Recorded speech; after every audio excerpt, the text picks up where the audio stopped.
ये फिर से देखिए, I equals to I naught sine omega T और DC equivalent I naught by root two और equals to I R M S. अब आपसे यदि कोई कहता है I बराबर है 6 साइन ओमेगा टी, इसका आरएमएस वैल्यू बताओ, आरएमएस वैल्यू पूछे या डीसी इक्विवेलेंट पूछे, दोनों के लिए क्या उत्तर होना चाहिए? तो डीसी इक्विवेलेंट आप लिखना चाहते हो 6 बाय रूट, तो ये भी होगा 6 बाई रूट 2 एम्पियर, और आरएमएस वैल्यू लिखना चाहते हो वो भी होगा 6 by root 2। Sir DC equivalent क्या होता है? करंट क्या जनरेट करता है रेजिस्टेंस से गुजरने पर? हीट। तो इस करंट के जाने पर, ये 5 ओम का रेजिस्टेंस है, इस करंट के जाने पर चाहे करंट लेफ्ट से राइट जाए, चाहे करंट राइट से लेफ्ट जाए, यहां से हमेशा जनरेट होगा हीट। टी टाइम में जनरेट हुआ हीट एक्स या क्यू, क्यू हीट के लिए कह रहे हैं, हीट में ये अच्छा ना लगे क्यू तो आप यूज कर लो एक्स। और आप चाहते हो कि वही 5 ओम का रेजिस्टेंस हो, 5 ओम का रेजिस्टेंस हो, और इसमें मैं यहां पर कौन जा रहा है, यहां जा रहा है ये आई बराबर 6 साइन ओमेगा टी, और इस 5 ओम के रेजिस्टेंस से मैं कितना करंट गुजारूं कि उतना ही हीट डेवलप करे जितना ये डेवलप कर रहा है टी टाइम में। उस करंट का वैल्यू, डायरेक्शन तो फिक्स होगा, हमेशा ऐसे गुजरेगा, और ये कितना होना चाहिए? आई नॉट बाई रूट 2 कॉन्स्टेंट। यदि टी टाइम में ये एक्स जूल हीट जनरेट कर रहा है तो 6 बाई रूट 2 जो करंट जाएगा 6 बाई रूट 2 एम्पियर, तो ये भी उतना ही हीट जनरेट कर देगा इस रेजिस्टेंस में। तो इस एसी के इक्विवेलेंट करंट ये कहलाता है। फिर से मुझे बताइए, उतनी अमाउंट ऑफ हीट जनरेट करने के लिए जितना एसी में लगता है उतना ही उसमें लगता है डीसी इक्विवेलेंट। एसी में क्या कोई फिक्स करंट है? नो। एसी वाला करंट कैसा होगा? वेरिएबल। तो मान लो ये टी नॉट टाइम तक गुजरता देखा तुमने, ये एसी था, इसका ये फिक्स वैल्यू था, पिक वैल्यू था आई नॉट, और इसी टी टाइम तक उसी रेजिस्टेंस से यदि आप ये करंट गुजारते देखो आई नॉट बाई रूट 2, तो ये उतना ही हीट देगा जितना ये बदलने वाला दे रहा है। कि एक बार आप सर्किट में किसको लगा देख रहे हैं, ये आई बराबर आई नॉट साइन ओमेगा टी को, और जाता देख रहे हैं करंट, और एक बार उसी रेजिस्टेंस से किसको लगा हुआ देख रहे हैं, एक बैटरी को लगा देख रहे हैं,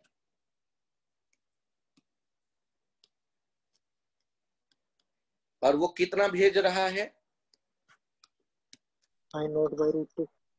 ये भेज रहा है आई नॉट बाई रूट 2। तो यहां जो हीट आएगा इन टी टाइम, और यहां से जो हीट आएगा इन टी टाइम, ये दोनों बराबर होंगे। तो अब बताओ कि यदि इस करंट के इक्विवेलेंट हम देखें तो इक्विवेलेंट, डीसी इक्विवेलेंट किसे कहोगे?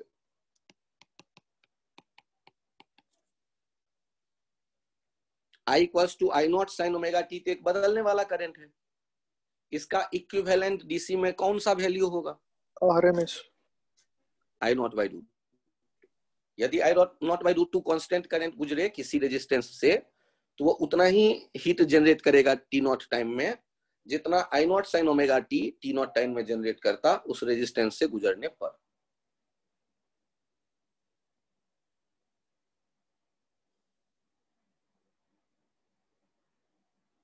Okay sir. तो डीसी इक्विवेलेंट जब कोई पूछे कि एग्जाम्पल में देखिए I equals to 8 sine 100 pi T और इसका डीसी इक्विवेलेंट कोई कहे तो कितना लिख दोगे? 8/√2 4√2 एम्पियर। एग्जाम्पल में देखिए यदि करंट है सर जो एसी का आरएमएस वाला जो किया, वेट कर लो बालक, डीसी इक्विवेलेंट ये कितना हो जाएगा? 6/√2 3√2। यदि I बराबर 16 साइन ओमेगा टी है, इसका डीसी इक्विवेलेंट देखना चाहते हैं, 16/√2 8√2 एम्पियर। अब जो तुम बोल रहे हो ना कि ये सर आरएमएस वैल्यू है, ये तो मैं पहले बोल चुका हूं लेकिन तब थोड़े ना तुम्हारे समझ में आया था। अब जो तुम बोल रहे हो सही बोल रहे हो, ठीक है? Yes sir. यदि तुम्हारे पास कोई सर्किट दिखे, सर बैक करना एक सेकेंड। यदि तुम्हारे पास कोई सर्किट दिखे और उसमें तुम्हें हो गया डीसी इक्विवेलेंट देखना हो और तुम्हें करंट दे करके डीसी इक्विवेलेंट पूछे तो वही वैल्यू बोलना जो आरएमएस वैल्यू है। इसकी खासियत क्या है कि कांस्टेंट करंट I0/√2 1 घंटे गुजरे तो उसने एक्स अमाउंट हीट जनरेट किया आर रेजिस्टेंस में, और ये I0 sign omega T current 1 घंटा गुजरा तो आर रेजिस्टेंस में वो भी एक्स अमाउंट ही हीट जनरेट करेगा। ऐसा जब होता है तो हम कहते हैं कि ये एसी जो है I0 साइन ओमेगा टी उसका इक्विवेलेंट करंट है डीसी में I0/√2। सर ये 1 घंटे में दोनों बराबर हीट, एसी और डीसी दोनों बराबर करेंगे हीट प्रोड्यूस? ये कब करेंगे वो कंडीशन तुम बोलो ना मुझे। जब I0/√2 होगा। हाँ, इसके अलावा कुछ भी होगा तो बराबर थोड़े ना करेंगे, ये सिर्फ तब जब ये इक्विवेलेंट करंट हो। Okay sir. नहीं समझ में आया? आ गया सर। मतलब सर अगर I0 साइन ओमेगा टी अगर 1 घंटे में एक्स अमाउंट ऑफ हीट डालता है तो I0/√2 1 घंटे में हाँ कांस्टेंट करंट यदि उसी रेजिस्टेंस से हम गुजार दें डीसी करंट तो वो भी एक्स अमाउंट हीट जनरेट करेगा। Okay sir. पक्का? Okay yes sir.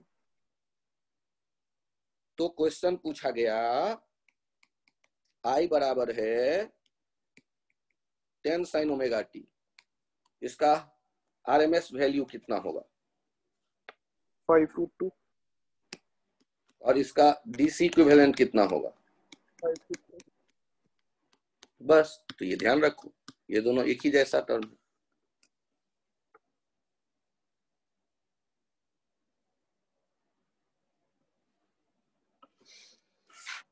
अब एक टर्म तो ये क्लियर हुआ, दूसरा पॉइंट जो क्लियर करना है हमें कि ग्राफ आते ही लक्ष्य टेंशन में, लक्ष्य बताना y² equals to 4x straight line है या सर्किल है? ये पैराबोला। ओए गजब, तूने तो शानदार जवाब दे दिया। और y equals to 3x circle है या हाइपरबोला? क्या sir? y equals to 3x ये क्या है? ओए शानदार, कहां से गुजर रहा है? ओरिजिन से, क्योंकि x 0 रखोगे तो y भी 0 हो जाएगा। y इक्वल्स टू 5/x ये स्ट्रेट लाइन है या नहीं?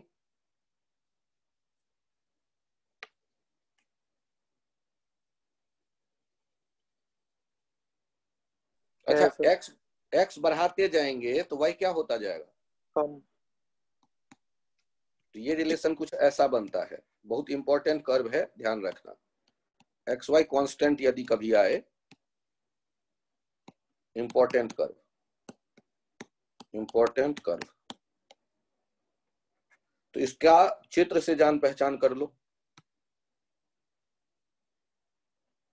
ये ऐसे बनता है,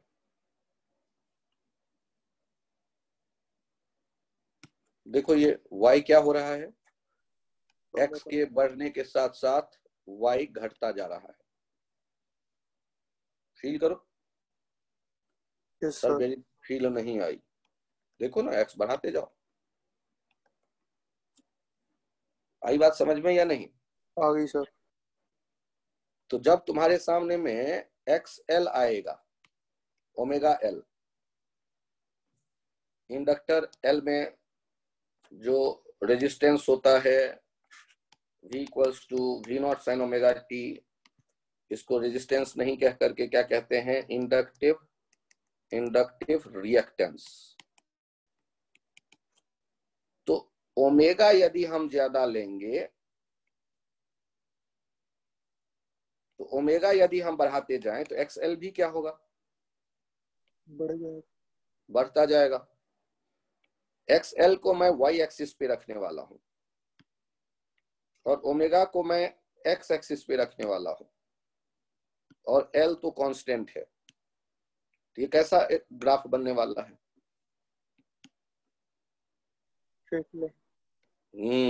y इक्वल्स टू 2x, जैसा अभी जो 2 मिनट पहले तुम बोल रहे थे, ओरिजिन से जाने वाला है स्ट्रेट लाइन। तो तुम्हें यदि XL का ग्राफ कोई बनाने को कहे ओमेगा के साथ, ओरिजिन से जाने वाला, XL का ग्राफ तुम्हें कोई कहे फ्रीक्वेंसी के साथ, तो वो भी ओरिजिन से जाने वाला। ओमेगा बाय 2 पाई होता है फ्रीक्वेंसी। अब एक ग्राफ तुम्हारे समझ में आया, बताओ y इक्वल्स टू 5, इसका क्या ग्राफ बना सकते हो तुम? नहीं। देखो y इक्वल्स टू 5 का मतलब ले लेंगे। For all x y is 5।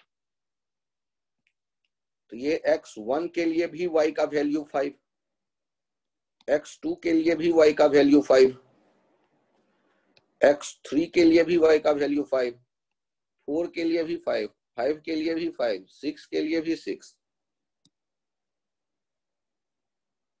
तो ये जो है y इक्वल्स टू 5 से जाने वाला लाइन x एक्सिस के पैरेलल, ये कहलाता है y इक्वल्स टू 5। यदि ऐसा कोई लाइन ड्रॉ कर दोगे, ये कहलाएगा x इक्वल्स टू 2। y कितना भी बदल ले, कितना भी बदल ले, कितना भी ऊंचाई बढ़ा दो, लेकिन x का वैल्यू 2 ही रहेगा। कितना भी गहराई बढ़ा दो, x का वैल्यू 2 ही रहेगा। तो x equals to 2 y axis के पैरेलल वाला ग्राफ, और y इक्वल्स टू 5 x के एक्सिस के पैरेलल वाला ग्राफ। चलो, रेजिस्टेंस तो R 2 3 कुछ भी हो सकता है ना, 1 2 3 4 कुछ भी v equals to v naught sine omega t। मुझे बताओ, मैं R का वैल्यू देखता हूं ओमेगा के बढ़ाने के साथ साथ, क्या R का वैल्यू ओमेगा के बढ़ाने के साथ साथ बदलेगा? R इक्वल्स टू है 5 ओम।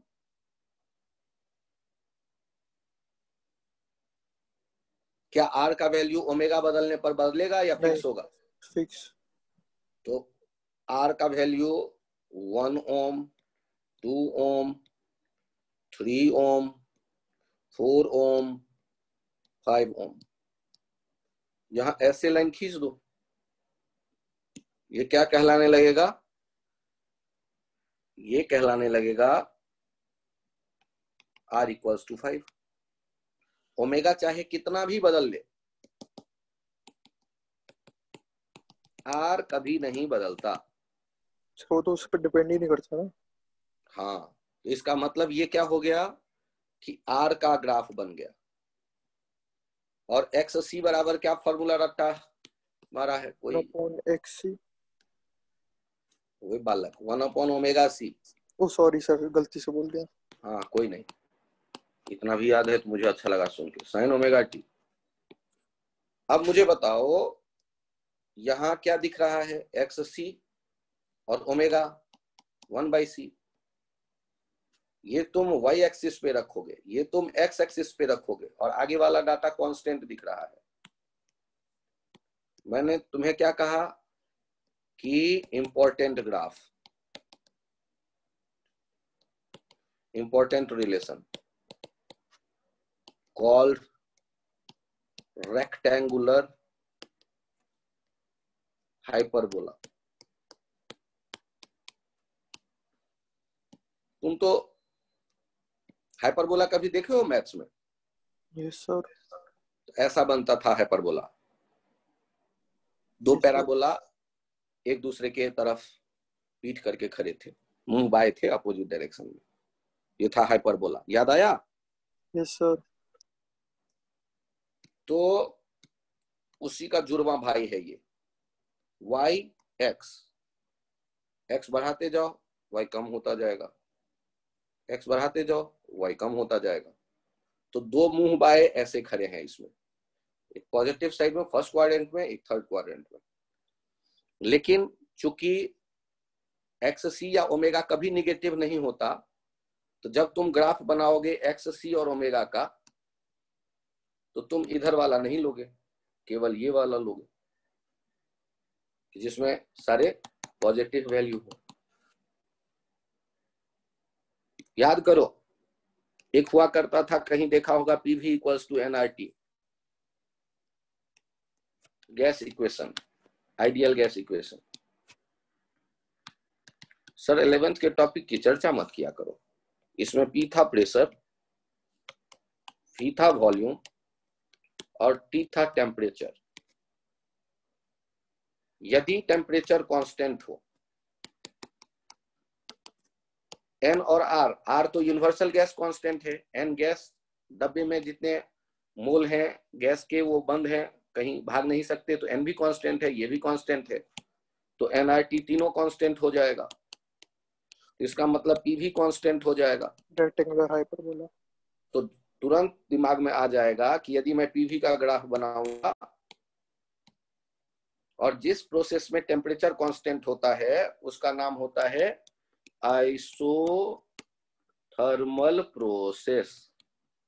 Temperature thermal, thermal temperature constant, isothermal, iso constant, same, thermal temperature, तो आइसोथर्मल प्रोसेस। तो ये देखो किसका ग्राफ हो गया, आइसोथर्मल का रेक्टेंगुलर हाइपरबोला, इसे कहते हैं आइसोथर्म।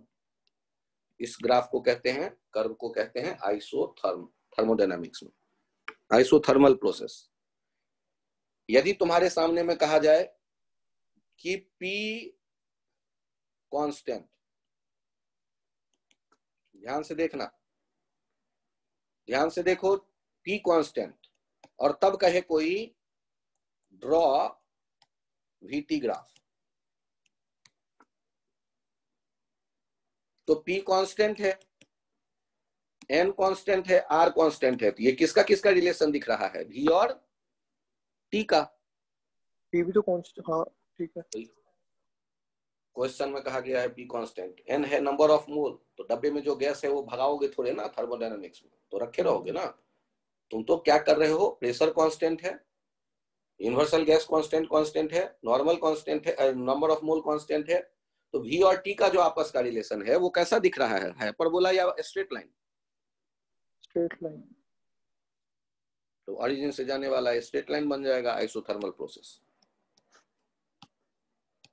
ये VT ग्राफ बन गया, किसके लिए, आइसोथर्मल प्रोसेस के लिए। अच्छा, इतना सुनने के बाद क्या लगता है कि ये मंगल ग्रह के सारे कंसेप्ट हैं, या तुम भी सीख सकते हो?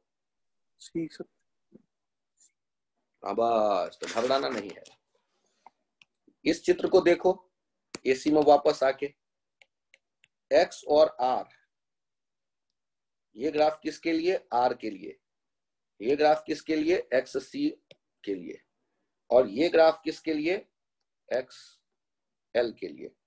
क्या तीनों ग्राफ पसंद आए या नहीं आए? Yes sir. ये वाला पॉइंट ध्यान से देखना। वही गायब हो गया तो कैसे देखोगे?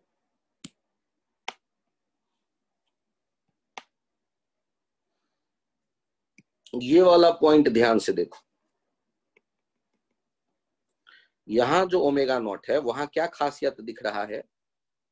XL और XC एक दूसरे के बराबर दिख रहे हैं।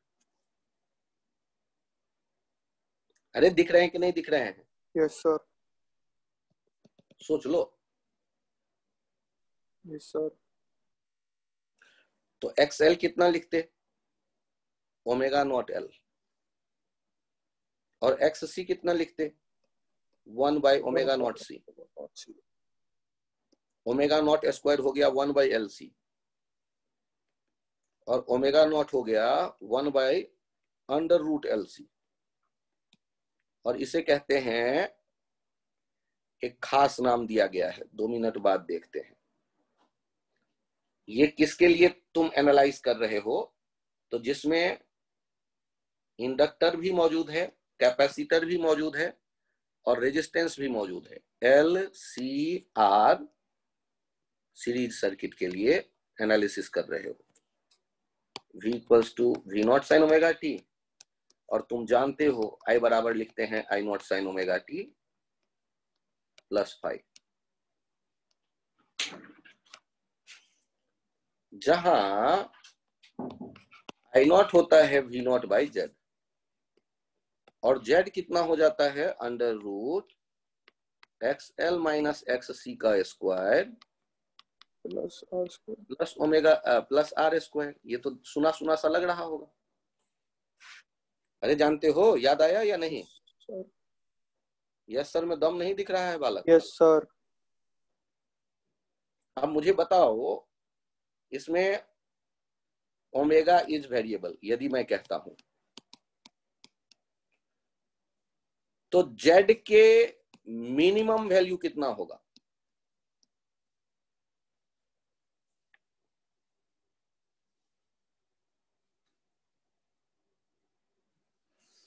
ओमेगा बदलने से क्या R बदल सकता है? नहीं। क्या ओमेगा बदलने पे XL बदल सकता है या यस। XC बदल सकता है? हाँ सर। हाँ। और वो होल स्क्वायर में है तो नेगेटिव का तो कोई सवाल ही नहीं है। तो बदलते बदलते इस शर्त को, हिंदी भाषा वाले शर्त मतलब कंडीशन, एक चेक कर लो। क्या है शर्त? कि Z मिनिमम करना है ना, तो Z मिनिमम करने के लिए इसे 0 कर सकते हो तुम। XL - XC को 0 कर दो और तब Z मिनिमम कितना मिल जाएगा? R के बराबर। इससे छोटा कर सकते हो Z को कभी? सर ये कैसे आपने R के बराबर कैसे कर दिया सर? तुमने XL - XC का वैल्यू कितना अच्छा। मान लिया? हाँ। XL हाँ - XC का वैल्यू कितना मान लिया? ठीक है 0। और इसको ले जाके रखो ना। Yes sir. तो स्क्वायर रूट से क्या निकल के बाहर आया? R। तो Z मिनिमम कितना दिख रहा है? R। क्या ये मिनिमम हमेशा होगा या किसी खास एक कंडीशन में होगा? खास कंडीशन में। वो कंडीशन कौन सा है? Z minimum. ऊपर आओ, देखो तो वहां क्या किया तुमने? XC = XL। फिर क्या मिला? पढ़ो। ओमेगा नॉट L = 1/ओमेगा नॉट C। फिर क्या मिला? Omega naught square = 1/LC। फिर क्या मिला? Omega naught = 1/√LC। तो मतलब जब AC का ऐसा फ्रीक्वेंसी होगा तब Z क्या होगा? मिनिमम। क्यों बहुत टेंशन चल रहा है? बोलो। क्या यस सर। हमेशा मिलेगा? क्या हमेशा मिलेगा Z मिनिमम या एक खास फ्रीक्वेंसी पे मिलेगा? Omega naught = 1/√LC। इससे ज्यादा या इससे कम करेंगे तो क्या होगा वो भी देख के बताओ।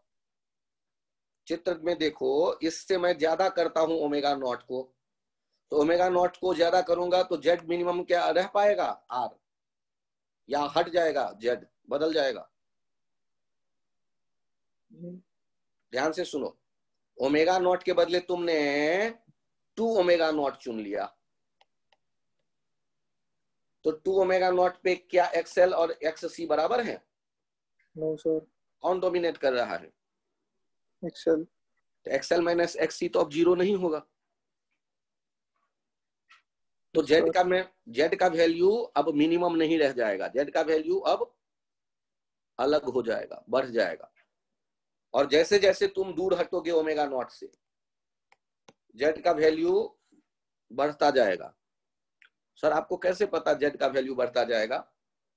बालक ये देखो ना, एक्सएल माइनस एक्ससी, एक्सएल माइनस एक्ससी का वैल्यू बढ़ता जा रहा है या नहीं?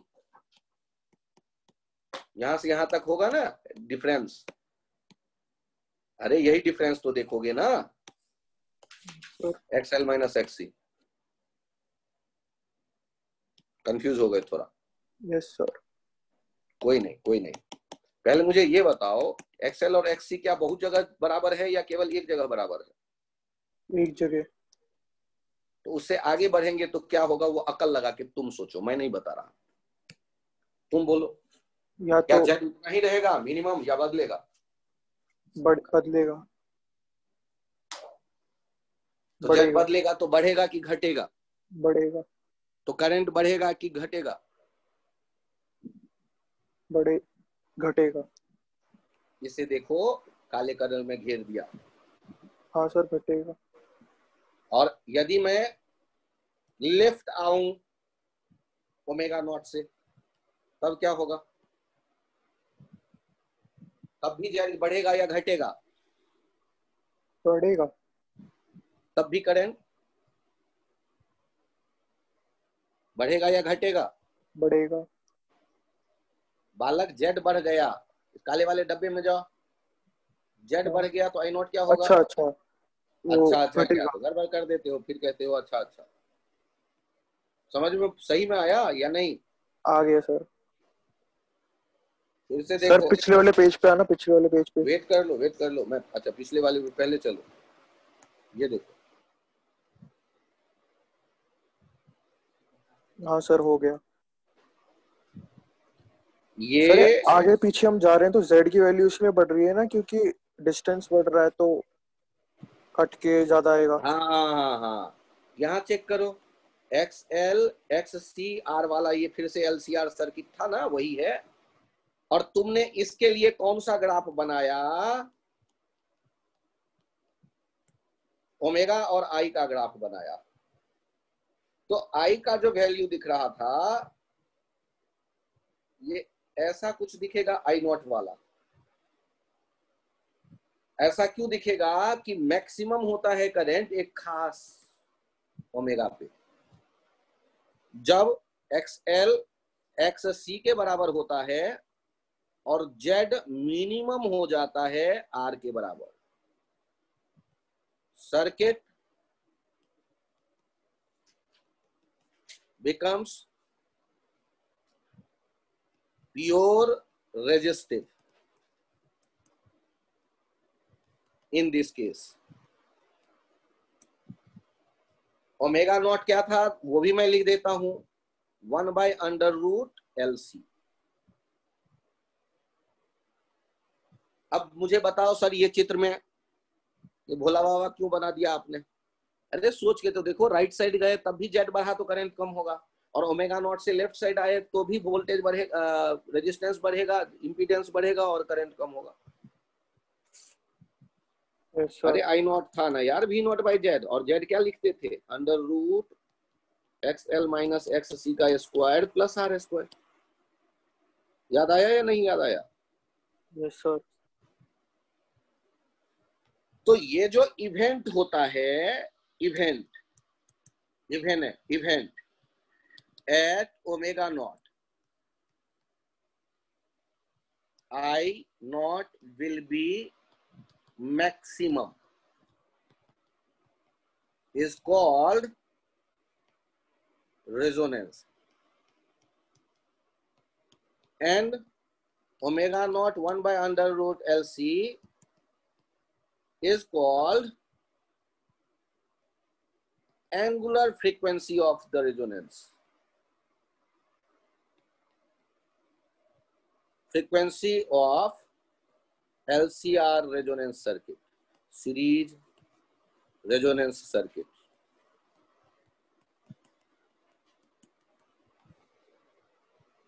एंगुलर फ्रीक्वेंसी को आलस में कभी कभी लोग फ्रीक्वेंसी कह देते हैं, तो घबरा मत जाना। सर ये तो मैक्सिमम बस ओमेगा नॉट पे होगा ना? ओमेगा नॉट पे क्या मैक्सिमम होगा? आई नॉट। आई नॉट मैक्सिमम होगा, जेड मिनिमम होगा। एट इतना आई नॉट मैक्सिमम,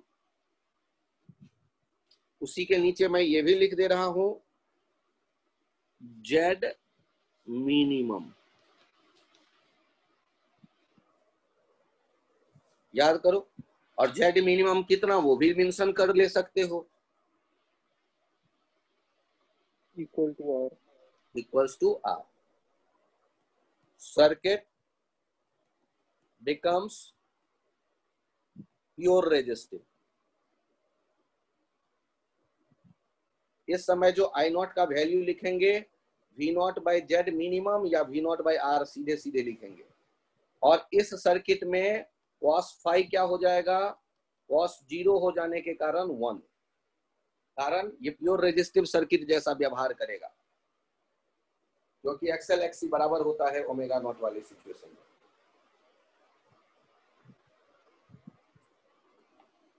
तो अभी अभी तुम्हारे सामने जो कहानी प्रकट हुआ वो ये, जिसका समरी है LCR resonance, LCR series, LCR series resonance AC circuit, resonance AC circuit. इसके लिए कंडीशन क्या हो गया? इसके लिए कंडीशन हो गया Z minimum, Z minimum equals to R. इसके लिए हो गया X L equals to X C. इससे पता चल गया omega naught 1 by under root L C. इससे पता चल गया I naught equals to V naught by Z minimum equals to V naught by R. Circuit becomes pure resistive. Circuit becomes pure resistive. I and V will be in same phase. V equals to V naught sin omega naught t implies I equals to I naught sin omega naught t, where I naught equals to V naught by R, omega naught equals to 1 by under root LC। Same phase का ये मतलब। Sir अभी जो आपने लिखा वो समझ नहीं आया। cos 0 equals to 1। अच्छा ये बताओ कि जेड मिनिमम कितना आ गया? R। तो जब तुम उसका ये डायग्राम बनाते थे, यहाँ I लिखते थे, R लिखते थे, XL लिखते थे, XC लिखते थे, तो वोल्टेज कहाँ लिखते थे? जहां Z आता था वहां वोल्टेज लिखते थे। याद करो। और यदि XL XC बराबर हो जाते तो क्या हो जाता? XL XC यदि बराबर हो जाते कट जाते, तब क्या हो जाता? XL और XC, तो ये कट जाता, तो जहां I है वहीं भी नहीं आ जाता, क्योंकि Z यही नहीं आ गया। Yes sir. तो फाई कितना हो गया? 0। तो यदि तुम एक ही जगह आई और वी को देख रहे हो, यदि अलग अलग जगह देखते तो यदि यहाँ v बराबर v naught sine omega T होता तो आई बराबर क्या लिखते, आई नॉट साइन ओमेगा टी -5, क्योंकि इससे पीछे है। लेकिन यहाँ क्या, एक ही जगह आ गया 5-0, तो यदि v बराबर v naught sine omega t है तो आई बराबर क्या लिख देंगे, v naught by R sine omega naught t है साइन ओमेगा नॉट। इसमें फेज में क्या कोई डिफरेंस होगा? No sir. v naught by R क्यों लिख रहे हैं, v नॉट बाई जेड क्यों नहीं लिखा? क्योंकि आर जेड के बराबर है। ये बात समझ में आई? Yes sir. सर वैसे ग्राफ स्टैंडर्ड है क्या, ऐसे ही बनाते हैं क्या ग्राफ बनाते अब क्यों तुम हैं? अपने क्वेश्चन बनाते वक्त तो ऐसे ही बनाओ, फिर बात करते हैं बोर्ड के लिए क्या करेंगे। ठीक है, तुम्हारे क्वेश्चन इसी से बनेंगे। नहीं सर, मतलब ऐसे कोई लॉजिक नहीं है जैसे हम रेजिस्टेंस को ऐसे ग्राफ में बना देते हैं? लॉजिक तो बहुत तरह के हैं, लेकिन सारे लॉजिक से तुम्हारे क्वेश्चन बनेंगे इसकी गारंटी मैं नहीं देता। क्वेश्चन इस लॉजिक बनते से तुम्हें वेक्टर सम करने का फायदा मिल रहा है या नहीं? Yes sir. इस लॉजिक से तुम्हें तुरंत दिखता है या नहीं रिजल्टेंट जेड? Yes sir. इस लॉजिक से तुम्हें तुरंत भी कैसे लिखेंगे तो आई क्या लिखा जाएगा ये लिखने का तरीका समझ में आता है या नहीं आता है? Yes sir. तो पहले मजे सर ले लो इसमें लॉजिक अगर के। ऊपर नीचे कर दे तो कोई दिक्कत तो नहीं होगी ऊपर इंडक्टेंस और यदि कैपेसिटेंस? तुम्हारा एक्स सी तो बहुत दिक्कत होगी। क्या दिक्कत होगी उसे भी समझ लो ना। यदि तुम कहते हो मैंने आदत बनवाया है आई यहाँ रखवाने का, क्यों?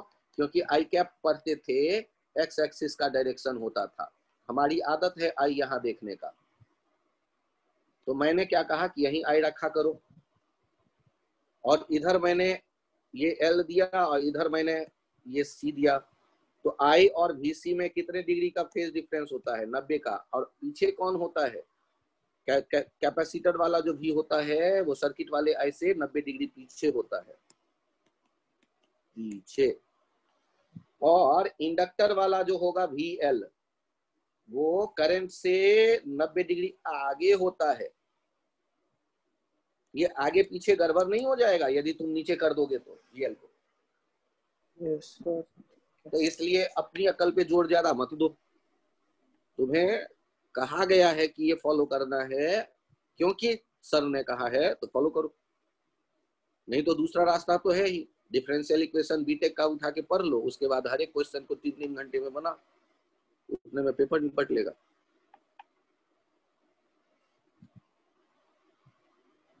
Okay sir. तो फिलहाल फिर से समझ लो, यदि तुम्हारे पास एल सी आर वाला सर्किट होता है जिसमें ओमेगा नॉट कितना दिया गया हो 1/√LC, इस केस में जेड किसके बराबर हो जाएगा?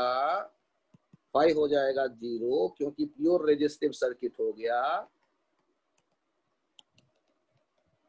क्योंकि ये रेजोनेंस फ्रीक्वेंसी है। कभी कभी एंगुलर छुपा ले जाते हैं, लिखने में आलस आता है तो यूनिट से अंतर कर लेते हैं। पावर फैक्टर हो जाता है इसके लिए cos 5 cos 0 1, और आई नॉट लिख देते हो वी नॉट बाई आर, जहां v बराबर है V naught sine omega naught t. और इसका जब ग्राफ बनाते हैं आई भी का, आई नॉट भी का, तो आई नॉट भी का ग्राफ ये इस तरह का कुछ बनता है, जिसमें ओमेगा नॉट वाले सिचुएशन में आई नॉट का वैल्यू मैक्सिमम होता है वी नॉट बाई जेड, उससे लेफ्ट या राइट आते हैं तो बदलने लगता है, ये एक्सएल और एक्ससी क्या होता है यहाँ बराबर, इसे कहते हैं एलसीआर रेजोनेंस सर्किट। चूंकि सीरीज वाला ही ज्यादातर चर्चा में आता है, इसीलिए यदि एलसीआर रेजोनेंस सर्किट लिखता है तो हम क्या अकल लगाते हैं, कम सोच करके जरूर बात कर रहा होगा सीरीज सर्किट का। जरूर किसका बात कर रहा होगा, सीरीज वाले सर्किट का। एलसीआर रेजोनेंस सर्किट का मतलब एलसीआर सीरीज, और एसी में ही ये बनता है। यहाँ बार बार इस बात की चर्चा की जा रही है कि ये एक खास ओमेगा नॉट पे ये दुर्घटना मिलेगा। अब फिर से थोड़ा सा अकल लगाओ।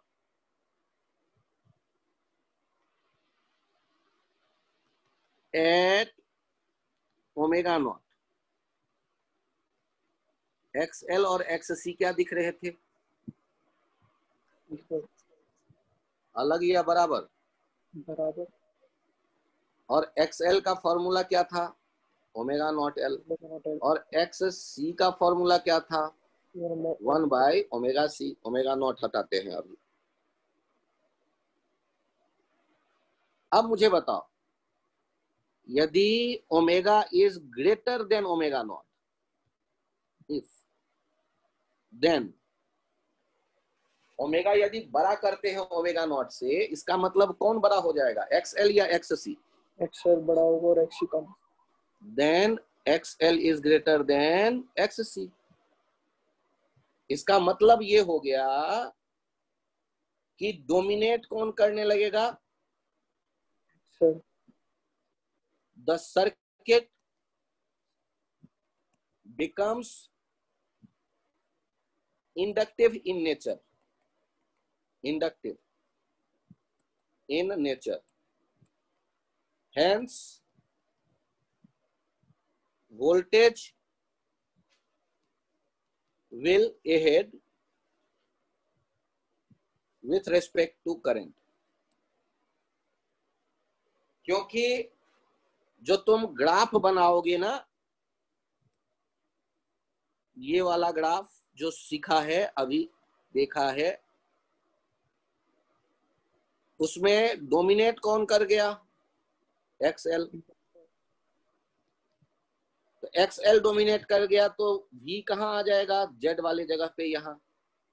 तो फेज में कौन आगे दिख रहा है, वोल्टेज या करंट? सर इतना छोटा मत लिखो। ये देखो, ये 3 था, लाइन खींचा था मैंने, X और R वाला ग्राफ था, XC XL एंड R। ये वाला वो पॉइंट है जहां है omega naught, XL equals to XC, pure resistive behaviour, मतलब फाई 0। अब ओमेगा नॉट से जैसे ही आप आते हो right side, omega is greater than omega not, x देखो चित्र में कौन अब ज्यादा हो रहा है, ओमेगा XL XC का वैल्यू ज्यादा है या XL का? XL is greater than XC. Circuit becomes pure, circuit becomes pure नहीं, circuit becomes inductive in nature। तो जो ग्राफ बनाते थे, याद करो ना वो ग्राफ, और मुझे बताओ V को, Z को कहां देखोगे, I से ऊपर या नीचे? ऊपर। तो अब बोलो ना, फेज में कौन आगे हो गया, कौन पीछे? V आगे हो गया। V आगे, I पीछे। अच्छा इधर आओ, left side, omega is less than omega not. अब बताओ तो इस जगह कौन डोमिनेट कर रहा है, XL डोमिनेट कर रहा है या XC? XC greater than XL, circuit becomes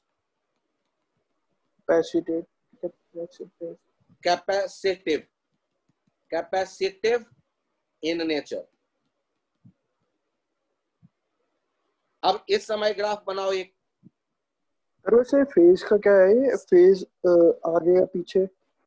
यदि v बराबर तुम लिखते हो v naught sine omega T, तो जो पीछे है उसका इक्वेशन लिखोगे I naught sine omega T minus 5।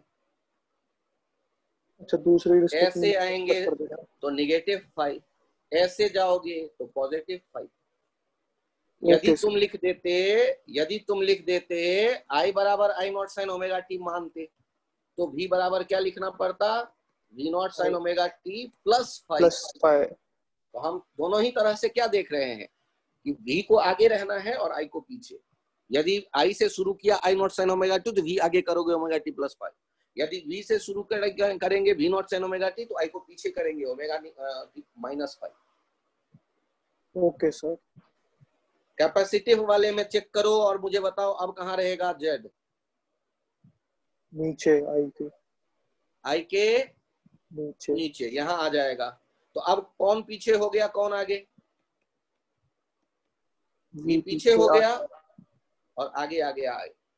आई लिखोगे I naught sine omega T, तो v लिखना पड़ेगा v naught sine omega T minus 5। या लिखोगे v equals to v naught sine omega T, तो i लिखना पड़ेगा I naught sine omega T plus 5।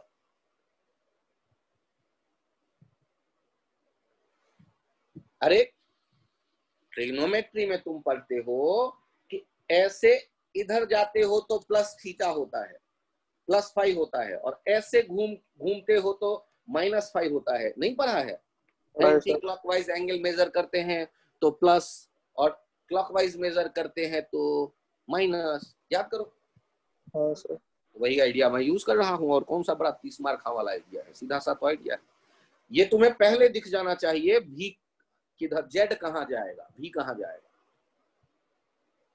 तो अब मुझे बताओ, रेजोनेंस फ्रीक्वेंसी से ज्यादा फ्रीक्वेंसी कर देने पर, या रेजोनेंस एंगुलर फ्रीक्वेंसी से ज्यादा एंगुलर फ्रीक्वेंसी कर देने पर सर्किट का बिहेवियर L की तरफ झुकेगा या C की तरफ झुकेगा? L। और L की तरफ झुकने का मतलब है कि वोल्टेज आगे हो जाएगा। चित्र दिमाग में बनाओ, XYZ वाला, XY एक्सिस वाला। कौन डोमिनेट कर रहा है? L डोमिनेट कर रहा है, मतलब Z कहां चला जाएगा? R और L के, X और Y एक्सिस के बीच में। और यदि C डोमिनेट करता तो X और माइनस Y के बीच में आ जाता Z, तो वो Z वाला वैल्यू या V वाला वैल्यू। तो ये चित्र दिमाग में बनना चाहिए। तो तब जब ऑब्जेक्टिव आता है कि ओमेगा है ओमेगा नॉट से बड़ा, बताओ कैसा होगा सर्किट, तो कह देना इंडक्टिव। Okay sir. यहां तक पहुंच गए किसी तरह? तो अब आप मुझे अगले टर्न पे याद दिलाइएगा कि सर क्वालिटी फैक्टर क्या होता है। क्वालिटी फैक्टर, तो एक पॉइंट ये, और फिर याद दिलाइएगा सर ट्रांसफार्मर, और उसके बाद फिर याद दिलाइएगा उसके बाद वाले लेक्चर में sir self and mutual inductance. इन तीनों को मैं चर्चा में लेने वाला हूं आने वाले लेक्चर्स में फिर से। तो अभी के लिए इतना ही रखते हैं। Thank you.